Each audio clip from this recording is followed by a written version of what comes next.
Halo Kea, dan selamat datang di Smaya Podcast.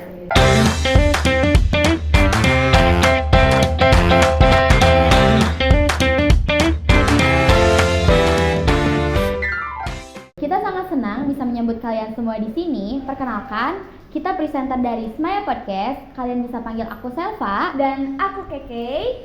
Nah, di episode perdana kita kali ini ada di segmen Ngobrol bareng.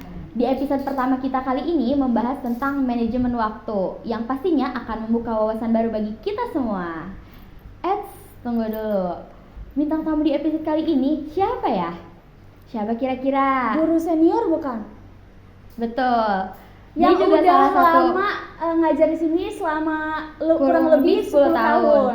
Dan beliau juga guru bahasa Inggris sekaligus English Conversation Di sekolah SMA Yadika Kalijati. Betul. Dan sekalipun di kelas kita ya, Iya, wali kelas wali kelas 12 IPA. Langsung aja deh kita panggil aja. Boleh? Yaitu Mem Lina. Ini dia Mem Lina. Nah, sehat dulu Mem buat Kea di rumah. Hai Kea, apa kabar? Semoga baik. Dan apa kabar Mem? I'm fine, thank you. Yes. Jadi bahasa Inggrisnya keluar ya Mem? Iya dong. Kan guru bahasa Inggris ya guys. Nah, kita kan di sini mau membahas tentang manajemen waktu nih ya, Mem. Oke. Menurut Mem, Penting gak sih Mem manajemen waktu itu buat Mem? Oh, penting banget. sebagai ibu rumah tangga Iya. dan sekalipun guru Sekaligus. gitu ya. Kebetulan ya saya wanita karir dan juga ibu rumah tangga ya. Gitu. Hebat guys wanita karir. Iya, jadi saya sudah berkarir dari gadis. Masya Allah. Umur berapa tuh kalau boleh tahu, Mem? Baru lulus kuliah itu sekitar umur 22-23. Langsung ke sini. Enggak. Oh, enggak. Ke Jakarta dulu. Ke Jakarta dulu. Sebagai pekerja kantoran ceritanya. Oh, berarti benar karir, guys. Jadi tentu waktu itu adalah sangat berharga. Jadi kita harus memanage waktu kita dengan baik, terutama mulai dari bangun tidur. Sampai Kita- tidur lagi ya Mem? Sampai tidur lagi. Jadi kalau anak sekarang bilangnya a day in my life. Oh, day in my Nah, life. Oke, berarti kan? update sekali Mem ini ya. Sangat Oke, update berarti dong, ya. day in my life. Nah, jadi kita harus tahu, kita harus membuat to-do list. To-do list. Iya, to-do list apa saja yang akan kita lakukan hari ini. Kemudian kalau kita harus sampai ke tempat kerja kita jam sekian, berarti kita harus bisa mengatur waktu kita bangunnya jam berapa. Betul. Sebelum berangkat kita ngapain aja, itu harus bisa terhitung. Betul. Nah, kalau misalkan kita bisa menghitung jarak dari rumah ke sekolah sekian menit, itu sudah ketahuan nih, kita harus punya rutinitas, punya habitual action, itu berangkat jam berapa dan kita tidak terlambat sampai di tempat tujuan. Berarti Begitupun manajemen waktu. bukan hanya kerja ya, kita mau pergi-pergi dengan teman-teman, mau janjian, itu harus sudah diatur waktunya. Harus on time ya, Mem. Iya, betul sekali, on On time time. is a must guys. Anjay. Apalagi janjian dengan seseorang, Betul. karena orang itu akan dinilai dari pengaturan waktunya. Jadi Supaya kalau nggak mengecewakan ya. first meeting kalian sudah Telat. fail gitu ya. gara-gara waktu, Bad. itu akan menjadi penilaian guys. Iya. Apakah red or green flag? Ya, gitu kan. Red flag sih kalau itu. Oke. Oke, itu sangat bagus ya guys untuk tadi yang memahami manajemen waktunya. Untuk memahami karakter-karakter siswa-siswi di sekolah dan anak-anak Mem di rumah tuh beda gak Iya, beda cara banget. memahaminya? Beda banget. Kasih tipsnya buat kayak di rumah. Oke, jadi gini ya Kea. Kebetulan alhamdulillah saya mengajar sudah dari tahun 2010. Jadi sebetulnya udah lebih dari 10 tahun, betul. Tadi sekitar 14 tahun berarti ya sampai Wah. sekarang ya. Jadi tentunya pengalaman saya sudah lumayan gitu ya. Jadi saya hanya lebih dulu saja, tapi sebetulnya sama saja. Dan bagaimana memahami karakter-karakter siswa-siswi di sekolah dan anak Mem di rumah itu pasti sangat berbeda kan? Oh, tentu.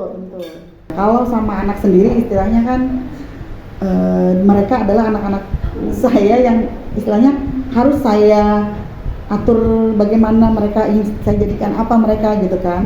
Jadi istilahnya saya tidak ada rasa bahasa Sundanya mah kagok ya guys. Kagok, gitu. iya. Jadi Karena anak sendiri ya. iya, Mem. karena anak sendiri, tapi ya juga tidak berarti semena-mena untuk diperlakukan karena anak saya, jadi saya harus memperlakukan mereka seenaknya juga tidak. Tetap walaupun sebagai orang tua kan ada aturannya ya, ketika di usia sekian mereka adalah kita perlakukan seperti raja begitu ya. Iya. Nah, Begitupun saya memperlakukan anak-anak saya seperti itu. Tapi tentunya ada masa-masa di mana saya harus berperilaku tegas dan berlaku tidak semua keinginan mereka saya ikutin gitu.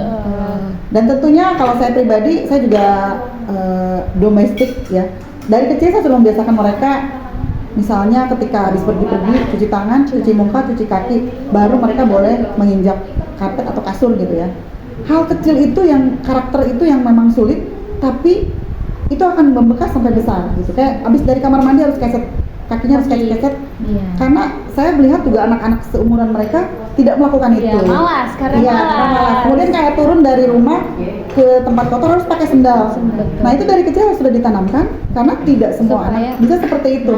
Dan banyak juga anak-anak yang tidak melakukan itu ketika main ke rumah saya. Mereka tetap tidak pakai sendal gitu. Nah itu dari hal kecil saya sudah menanamkan itu, semoga hal-hal besar pun bisa tertanam sama mereka. Nah untuk karakter di sekolah tentunya mereka datang ke sekolah sudah dengan bentukan karakter dari orang tuanya masing-masing. Jadi saya harus bisa melihat nih, anak ini seperti apa, anak ini seperti apa gitu. Oh anak ini mah kalau dibentak sedikit misalkan gitu ya, dia tersinggung dan kemudian merasa diperlakukan tidak adil ya gitu. Padahal misalkan dia salah gitu kan. Terus kalau misalkan anak ini asik, anaknya sudah tahan banting bahasa banting juga dia masih tahan gitu ya.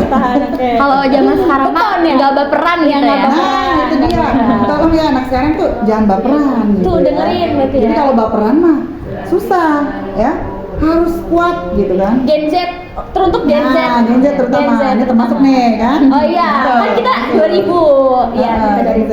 Jadi harus tahan mentalnya nih. Contoh nih, kalau nggak diajak ke kantin sama Besti, marah nggak? Enggak sih, karena Enggak sih, iya. tapi kan berbeda orang, kadang suka ada yang bete Nah, gitu ya. itu, Kayak, aku merasa disingkirkan Iya. gitu ya. Itu hal Nggak kecil banget ditemenin, padahal ya. gitu. Nah, seharusnya tidak gitu. Tapi kan pribadi orang berbeda-beda. Beda-beda. Nah makanya saya juga bisa menilai ketika anak tersebut datang dari rumahnya membawa didikan orang tuanya. Bisa terlihat ketika di rumahnya dididik dengan baik, disentuh oleh orang tuanya, disentuh dalam arti bukan dipegang ya, tapi secara disentuh gimana Hati ke hati gitu ya. Dari mulai dia di A sampai Z-nya gitu kan, itu akan terasa beda. Datang ke sekolah itu pasti dia beda sekali. Jadi mulai sikapnya, cara berbicara dengan guru, cara bersikap dengan guru, beda dengan anak ya. Mohon maaf, butuh perhatian karena di rumahnya tidak diperhatikan. Jadi di sekolah itu ngadi-ngadi, ngada-ngada. Jadi peran guru itu di sekolah itu sangat penting berarti ya, buat mendidik anak yang mungkin kurang perhatian tersebut. Nah itu dia, tapi waktunya terbatas guys iya, ya. Makanya peran orang tua juga penting ya Mem buat ngedidik karakter anak-anak di rumah. Betul. Bukan cuma dari guru gitu. Betul sekali, karena mereka berangkat dari rumah, pulang ke rumah. Jadi waktu yang mereka habiskan banyak di rumah. Walaupun sekarang ini sekolah itu full day school ya. Full day. Jadi memang tugas guru itu tidak mudah. Selain mentransfer ilmunya, kalau buat saya pribadi mengajarkan ilmu pembelajaran atau bidang studi dari Bapak Ibu guru masing-masing, misalkan dari saya bahasa Inggris karena saya juga sekolahnya jurusan bahasa Inggris, jadi mungkin saja itu tidak sulit. Tetapi yang sulit adalah mengenali karakter kalian, kemudian bagaimana cara masuk ke dalam dunia kalian, supaya walaupun saya sudah mungkin saja dibilang out of date gitu, tapi saya tetap bisa masuk ke dunia kalian yang up to date banget nih. Saya harus baca-baca berita gitu kan, saya haus akan berita, oh yang lagi up to date tuh ini, yang lagi banyak dibicarakan ini. Begitupun dengan kalian, jadi ketika kita ngobrol, ketika masuk ke dunia kalian, setahu gitu kan, apa sih yang sedang hits. Jadi nggak update guys, jadi nggak update. Jadi zaman old juga harus update di Gen Z gitu ya Mem ya. Iya, biar di kelas tuh nggak kolot banget lah gitu ya. Kolot, oke. Untuk kan tadi udah memahami karakter. Sekarang itu tips-tipsnya ya Mem, tips-tips buat manage waktu, buat kayak di rumah atau mungkin buat pekerja di luar sana, buat yang terpenting berguna bagi kita semua. Itu tipsnya gimana Mem? Kasih tahu kayak di rumah. Gimana cara Mem buat membagi tugas antara tugas sekolah sama tugas Mem di rumah sebagai ibu rumah tangga? Oke. cara membagi tugas ya. Iya betul. Tentunya saya juga sama, saya juga full day di sekolah gitu kan. Apalagi saya punya jam kerja yaitu jam 7 sampai jam Tak terhingga. 3.30. Iya. Tapi pada kenyataannya itu tugas mengajar saya. Tapi saya punya tugas tambahan yang tidak bisa atau mungkin bisa saja dikerjakan di sela-sela mengajar. Harus pintar-pintar kita ngaturnya aja Iya, gitu. betul. Tapi tetap ada waktu ekstra untuk saya mengerjakan yang lainnya setelah kalian pulang sekolah nih gitu kan. Nah, membagi waktu tugas sekolah dengan tugas rumah, kalau di rumah tentunya ya sisa waktu yang saya punya dari sekolah ya gitu. Oke. Misalnya kayak contoh nih, domestic work saya adalah sebagai ibu rumah tangga saya nyuci, saya nyetrika misalkan gitu Oh, ya. nyetrika. Saya jaga anak, misalkan Memasak untuk ya. memasak gitu ya. Nah tadi kayak misalkan saya mau anak-anak saya sekolah nih, mereka bawa bekal. Ya itu tadi saya bangunnya dari sebelum subuh. Dari sebelum subuh saya udah bangun. Sebelum azan saya sudah siap dengan nasi sudah matang, air panas sudah punya untuk anak-anak mandi gitu kan. Terus nanti lauknya tinggal dipanasin setelah saya sholat subuh misalkan itu. Terus bangunin anak-anak, kebetulan anak saya ini ngaji jam 5 gitu ya. Jadi ini yang harus bangunin butuh ekstra juga. Nah itu kemudian untuk nyuci nyetrika kayak gitu ya, saya punya waktunya di hari Sabtu gitu kan. Atau Jadi weekend aja. weekend aja. Jadi Tapi weekend. kalaupun misalkan weekend saya harus pergi, saya mensiasatinya dengan Jumat sore. Jadi intinya kita harus punya prediksi. Kita Prediksi, punya waktunya kapan. Kemudian kita harus punya ini loh apa namanya, semacam menebus gitu ya. Ketika kita menggunakan waktu kebiasaan kita untuk hal yang lain, berarti kita harus menebus waktu itu di kapan waktunya kita bisa. Dan itu harus konsisten, harus bisa. Paksakan gitu ya. Paksakan. Karena kalau nggak gitu, ya Ya nggak akan terbengkalai karena Iya. Benar-benar Senin nyari waktu sampai luang Jumat ya. itu cepet banget. Terus waktu akan terbunuh begitu saja kalau kita diamkan gitu. Waktu itu benar adalah emas ya, men, berarti ya. Betul. Emas itu maksudnya harus gitu ya. Tapi emas dalam bahasa kitanya emas betul gitu. Jadi dua-duanya bisa. Oke, itu sangat Nah, memotivasi ya iya. buat kita. Pagi nanti kita juga bakal jadi ibu Ibu rumah tangga. nantinya. Ini sangat memotivasi Iya. sekali. Oh iya, dan untuk tadi nyuci nyetrika, kalau nggak keburu nyuci aja misalnya nyetrikanya numpuk, sekali-kali boleh lah Laundry. Itu Tapi alternatif ya. alternatif, Iya, tapi alternatif. tidak dijadikan andalan karena tetap menurut saya gitu ya, pekerjaan kita bisa lakukan sendiri selama masih bisa dilakukan sendiri, Kenapa tidak tidak? gitu ya. Jadi Betul. laundry itu hanya alternatif ketika kita benar-benar Kepepet. sudah kepepet dan kita tidak punya lagi waktu untuk mengerjakannya. Itu boleh gitu. Oke, nice. Oke, selanjutnya ini Mem bagi dong tips-tips buat mereka ya, buat Kea pelajar di rumah atau orang-orang yang udah bekerja, gimana sih tips memanage waktunya dengan baik gitu. Oh iya, tadi ya saya sudah bahas sedikit. Yang pertama yaitu membuat perencanaan selama seminggu.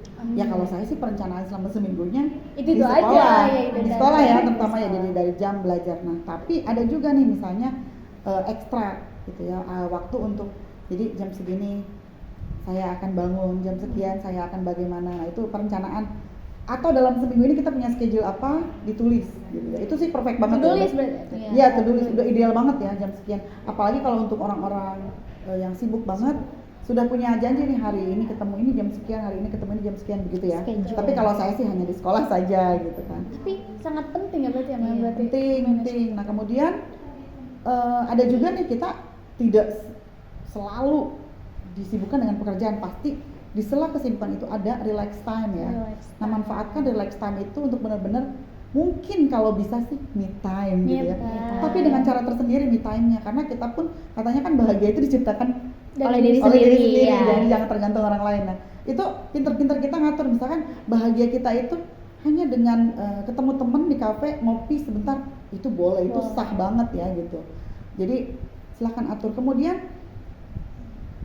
minimalisir kebiasaan buruk. Oke, itu Nah, benar. kebiasaan Apa Mem buruk, contohnya? ya saya pribadi karena memang sekarang zamannya sosmed, Iya, saya kadang tuh suka tergoda gitu scroll ya. gitu Itu kalau misalkan gini, Check contoh out. nih, saya mau mengerjakan sesuatu di rumah, HP bunyi, hanya WA gitu kan, Iya. hanya WhatsApp yang bunyi, ambillah gitu kan. Setelah buka WhatsApp, jadi kemana-mana. Nah Iya. itu Kebiasaan terbuanglah waktu keasikan saya, gitu ya.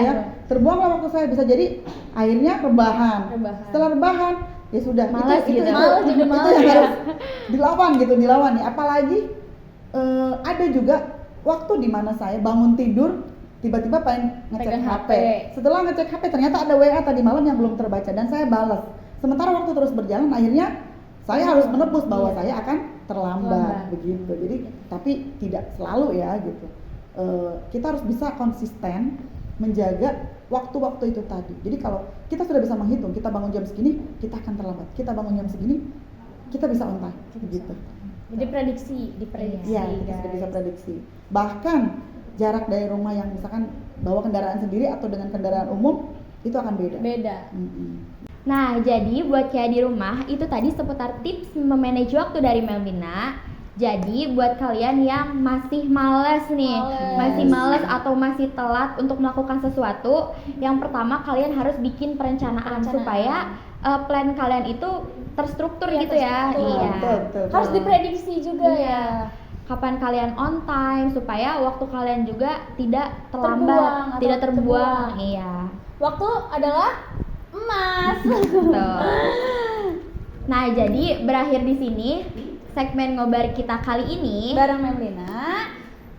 Nah, ketemu lagi di episode kita selanjutnya yang pastinya bakal Lebih seru dan menambah wawasan bagi kita Betul. semua, apalagi buat kayak di rumah. Jadi jangan lupa like, Komen, share, and subscribe jangan lupa nyalain loncengnya biar kalian gak ketinggalan video kita selanjutnya. Bye bye. Bye, terima kasih.